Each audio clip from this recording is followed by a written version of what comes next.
एक बालक था तो एक महात्मा जी के आश्रम में जाता, सेवा करता, सत्संग सुनता, बड़ा सत्संगी था। एक बार वो 2 दिन नहीं आया। कहां रहे भाई तुम? महाराज मेरी सगाई हो गई। महात्मा बोले बड़ा अच्छा, लेकिन अब तुम हमसे गए। वो कुछ नहीं बोला। 2 महीने बाद 5-6 दिन नहीं आया। अब कहां? विवाह हो गया। तो माता पिता से गए। वो फिर चुप रह गया। 3 साल बाद फिर 4 दिन नहीं आया। क्यों? आपके सेवक के घर बालक का जन्म। अच्छा, बड़ा अच्छा।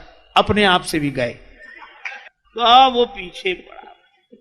तो महाराज समझ में नहीं आया, आप नाराज हो? नहीं, नाराज का है, बिल्कुल अच्छा है। वह भी एक मार्ग है, प्रेय मार्ग है, श्रेय मार्ग है, 2 ही मार्ग है। अरे इसमें कोई गलत और सही की बात नहीं, दोनों ठीक हैं।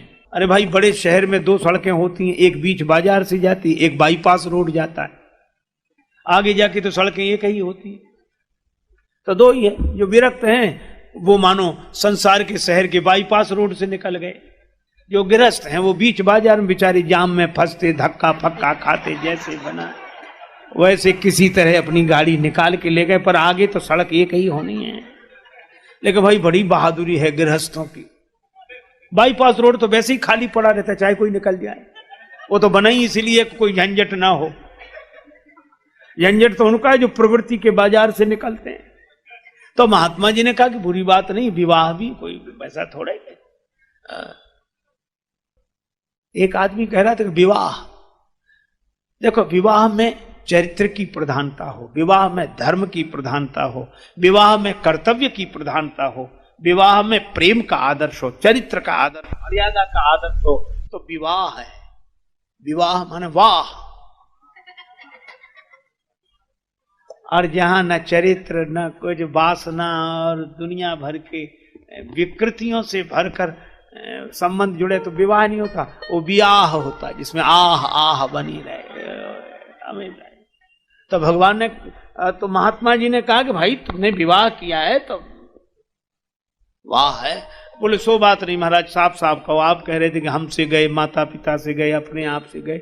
महात्मा जी बोले निंदा थोड़ी की थी, मैंने ये कहा था सगाई हो गई माने अब तुम हमारे रास्ते में नहीं आओगे, तो हमसे गए, अब तुम्हारा मार्ग अलग है। और विवाह होने पर कहा कि माता पिता से गए, क्योंकि आप माता पिता पर जितना ध्यान देते थे तो अब कम ही दे पाओगे, क्योंकि ये भी जिम्मेवारी आ गई है तो इसलिए। और बेटा हुआ तो अपने आप से गए, बोले अब अपनी फिक्र कम करोगे, बेटे के लिए करोगे, बेटे के लिए हो जाए, बेटे के लिए हो जाए। बोला महाराज आप तो महात्मा हो इसलिए कहते हो, संसार में कितना लोग किसको चाहते हैं मुझसे पूछो। महात्मा बोले तू संसार में ही रहे। बोले नहीं नहीं। महात्मा बोले बता दें, समय आने पर पता लगेगा। अच्छा ठीक है। कई वर्ष बीत गए। महात्मा बोले कभी बताएंगे। फिर कई वर्ष बीत गए। एक दिन पीछे पड़ा, बोले महाराज बताओ। महात्मा बोले तुम इतने दिन हमसे योगाभ्यास सीख रहा है, योगाभ्यास कर रहा? हाँ कर रहा। सांस तो रोक लेता? बोले हाँ, भीतर ही भीतर चलती रहती है, लोग समझते बंद है। ऐसा अभ्यास मैंने कर लिया है।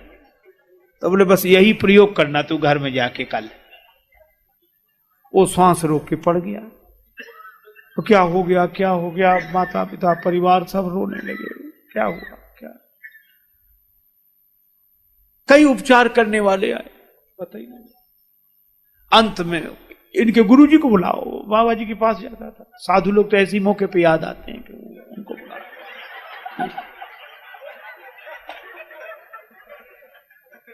बुलाए, संत जी आए। और वो तो संत जी की पूरी योजना थी। क्या हुआ? महाराज ये तो गया, बचा लो इसे किसी तरह। संत ने कहा तो भाई मामला तो गंभीर है, लेकिन 1 कटोरा दूध मंगाओ। 1 कटोरा दूध है, चीनी डालो, बढ़िया चीनी। महात्मा जी, अब मोहल्ले के लोग भी तमाशा देखने आ गए कि क्या क्या होगा। अब महात्मा जी ने वो चीनी डला हुआ दूध का कटोरा ऐसे घुमाया उस पर, ऐसे साथ, और कुछ ऐसे जैसे मंत्र पढ़ रहे। पर बोले बस एक ही उपाय है, क्या ये दूध का कटोरा जो पी ले वो मर जाएगा पर ये बच जाएगा। बोलो कौन तैयार?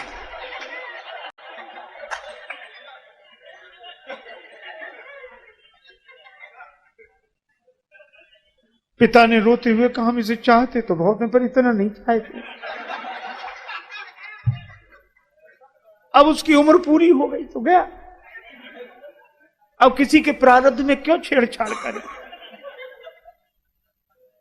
मां बोली मैं तो पी लेती महाराज, लेकिन मेरे जाने के बाद मेरे पति की सेवा कौन करे, धर्म बिगड़ जाए। पत्नी से कहा कि बहू, बोली भगवान का विधान है, उसमें कोई क्या कर सकता है, मैं अपने माता पिता के यहां चली जाऊं। अब मोहल्ले वालों ने सोचा कि किसको नहीं, बाबा अपने को दूध दिखाएगा कि पियो कटोरा, मना करते भी अच्छा नहीं सब। तो महात्मा जी ने कहा कि हम पी लें। अरे महाराज संत तो परोपकार के लिए होते हैं, परोपकार वचन मन काया संत स्वभाव सहज, अपरित सरिस धर्म नहीं भाई। आप पी लो, फिर आपके आगे पीछे कोई है ही नहीं, न रोने वाला न। आप तो मरकर भी अमर हो जाएंगे, आपकी समाधि बनवाएंगे, मेला लगवाएंगे हर साल। और अब वो तो महात्मा जी जानते थे कि कुछ होने वाला तो है नहीं, और वो तो सब सुन ही रहा था पड़ा पड़ा।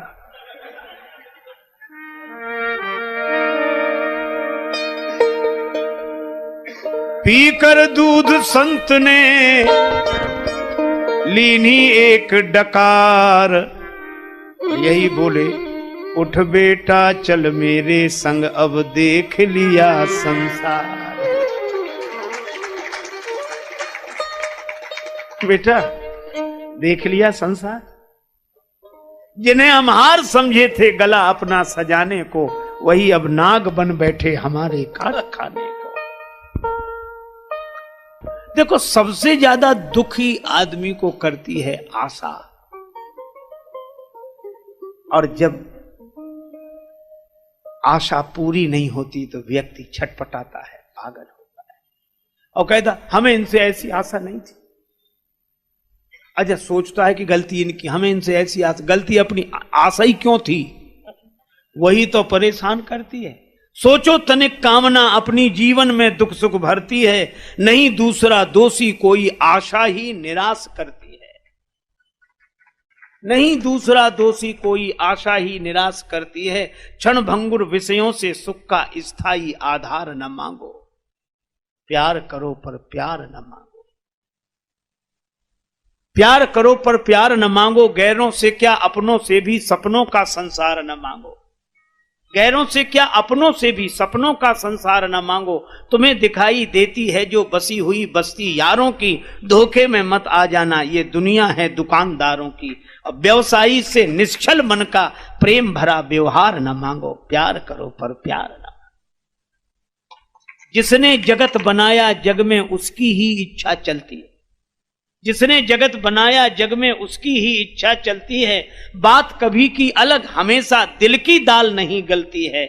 मुक्ति का उपाय सोचो, कुछ भुक्ति का भंडार न मांगो, प्यार करो पर प्यार न मांगो। तो करें क्या, जग को हरि का रूप समझकर मन में भाव भक्ति का भर दो।